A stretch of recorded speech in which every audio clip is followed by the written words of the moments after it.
Alright, there's my new one, and there's the old one. Like I said, you run 1, 2, 3, 4, 5, wait, 1, 2, 3, 4, 5, 6, 1, 2, 3, 4, 5, 6, and then you give her a good tap with a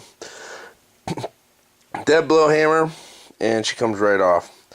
And there's my new one. Now, the reason I think this water pump is going bad is because what I come to refer to as the weep hole was leaking. And where the weep hole is, you can see it a lot better on that new one, is that hole right there. And what it does is, whenever the bearing starts to go out, it'll start to loosen up just a little bit. You get a little wiggle out of this bearing. And when it does, that is because there's created a gap, and that hole allows the fluid, coolant, to start to drip. And it just drips and drips and drips and drips and drips and drips. And it's telling you, hey, my bearing's gone. You might want to think about changing me. Please. So if you see coolant under your vehicle, don't assume it's just a radiator hose and keep filling it with stop leak and keep going. You should really investigate and figure out where it's coming from. I had a hunch right from the get-go that it was my weep hole, because it wasn't a gushing leak. And it's, once I seen that dampener on the crank was wet. But all I gotta do is I gotta transfer, take these 3 bolts out. This sucker transfers over to here. Take those 2 out and put them in here and put the new thermostat in. That's cheap enough. They're like 11 bucks. Good to go. I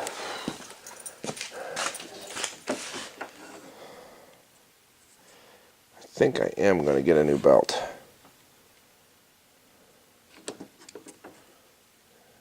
Yeah, I think it's time for a new belt.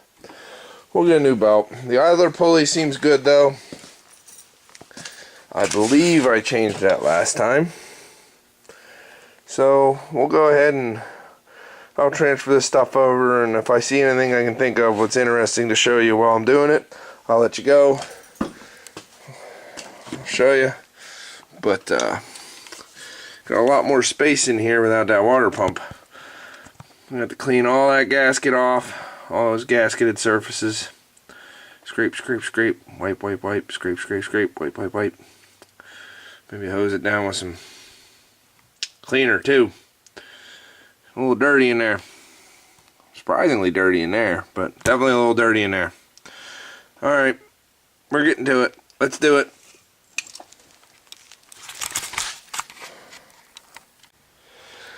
Okay, so took these 3 bolts out, transferred that over. This is my new thermostat.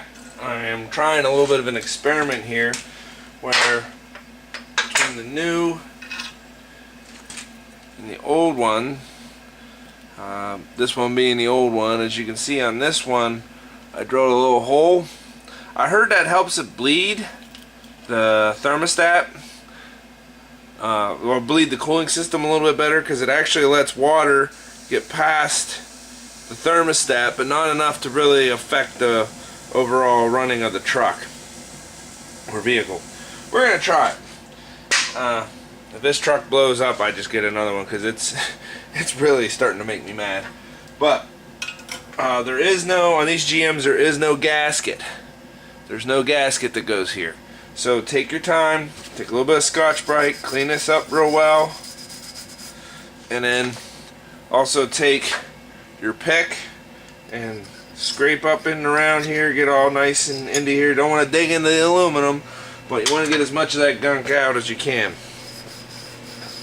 because the thermostat has a little key on it, and that key fits.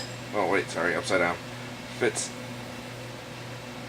in just like that. Why does it have a key? I don't know. Somebody at GM obviously thought it was a great idea. But we'll go ahead and put this sucker back on. And another note, and I told you I did this once before. You'll see these 2 bolts ain't exactly the same. Do not use a power tool to tighten down your thermostat bolts. Why? Because you'll break one, and then you'll have to find one, and you'll end up with one like this. not really a big deal, but still, I got lucky. You may not be. But other than that, that's all I got. I'm gonna, next time you see this thing, hopefully it's hanging in the truck. Alright, one other thing to note would be the gaskets. I would use, I don't have any, but I would use, if I had some, maybe a little bit of gasket adhesive, not like contact adhesive, not silicone, not anything else, but just a light dusting of contact adhesive on the pump. I would not use it on the engine. And the reason why is, I mean, I got that looking pretty good on both sides, but that's a booger bear to do. And if you use contact adhesive on there, first off, it's wet. You'll never actually get it to glue up real well. But what does glue up, I pity you when you go to take it off. Just a note. Alright, I'm going to slap this sucker in, and then I think I'm going to eat some lunch. So, in case you're wondering why you can't just grab a hold of this fan and spin it off, or even take these bolts out, it's because this is a clutched fan. So, right now I'm holding on to the nut, and I can sit there and spin this thing freely. Why? Because it's not engaged. It's thermal actuated. You can see right here, this is your little thermocoupler. As this heat comes off the radiator and gets against this fan, it tightens up this spring. Whenever it tightens up that spring to a certain point, it grabs this nut and it makes this all one piece, so it all rotates as one. That's what drives your fan.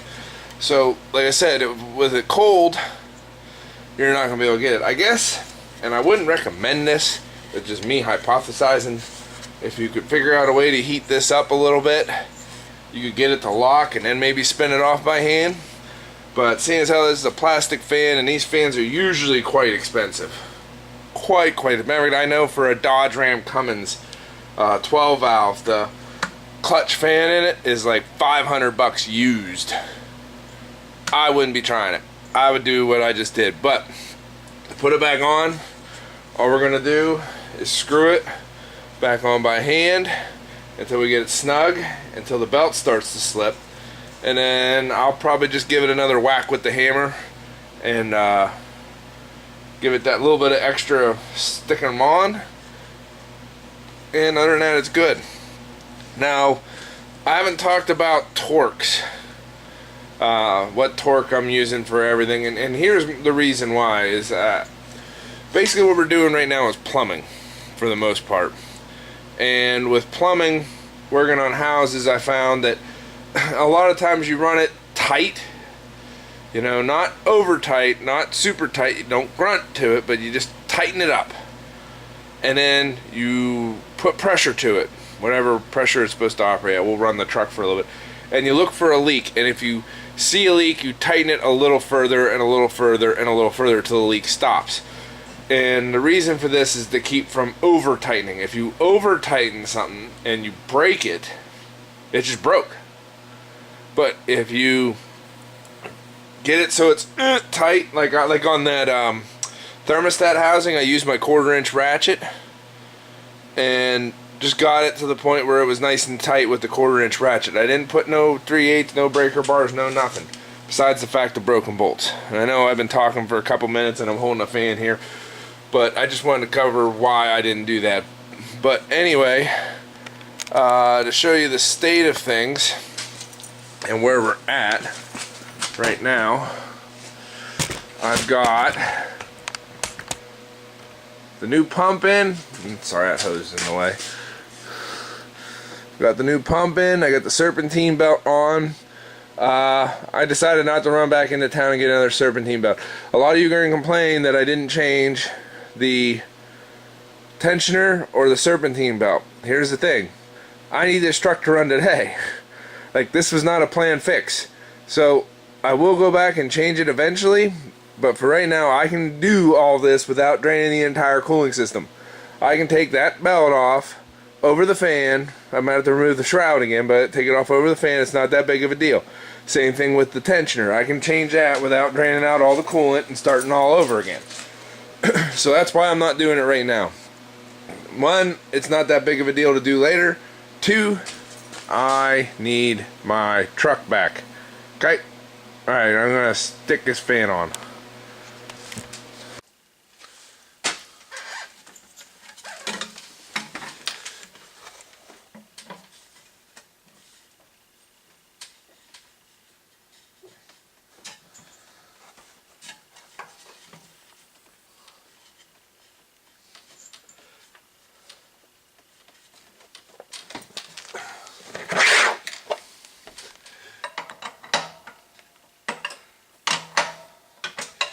It's very hard to do that by hand. I like to start it by hand, but more than likely you're just going to end up with a big wrench or one of them fancy fan tools.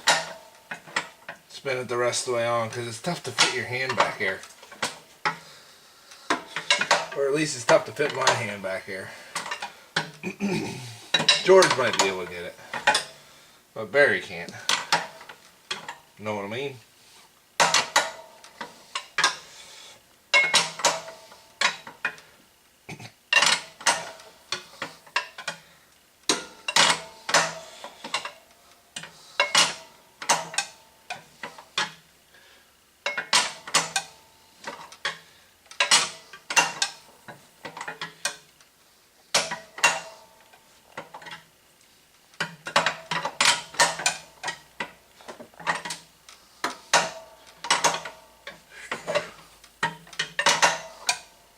It's a lot harder to get on and a lot further to get there than it looks. Alright. Now we're actually turning the whole thing. So what I'll do is I'll go to here and go.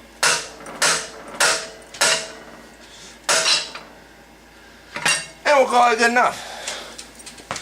Now I'll put the shroud on, the rest of the hoses back on, and be done. Oh, and fill it full of coolant. Yeah. Don't forget to do that.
I can hear it. I got an exhaust leak. It's from the manifolds. I'll worry about that another day. But right now I'm just burping the system, letting all the water pump and everything turn, get the coolant moving good.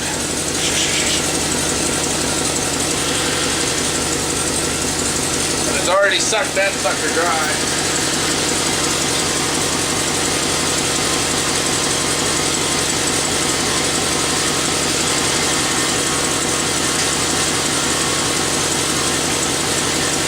Oh, there it is.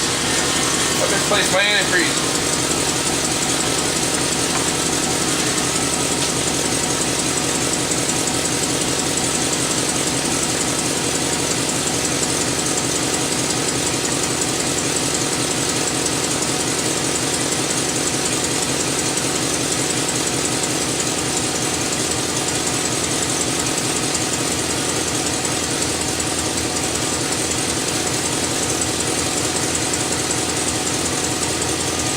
Alright, it's a little over full right now, but once the vehicle gets up to temperature, I'm going to run the heater for a few minutes.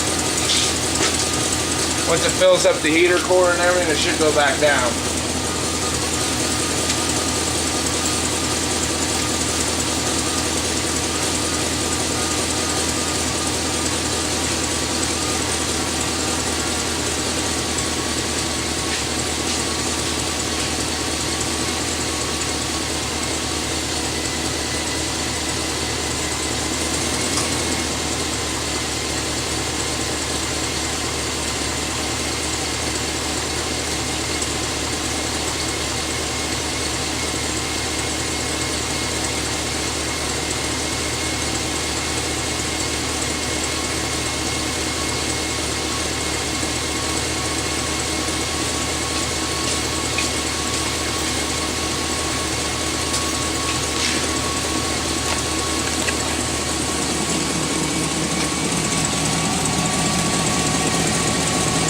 doesn't look like we got any drippage, which is a good thing because that water pump's definitely spinning.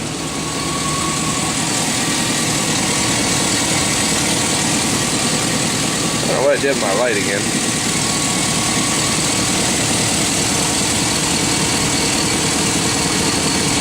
Yeah, I mean, we're pretty good now. It's flowing back in. I got the heater running. Once it starts to blow hot air, we'll know that there's coolant up in the heater core.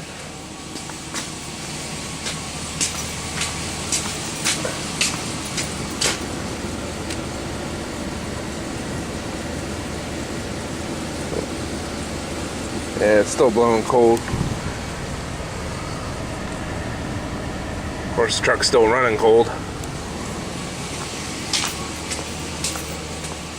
I'll let you know in a minute if I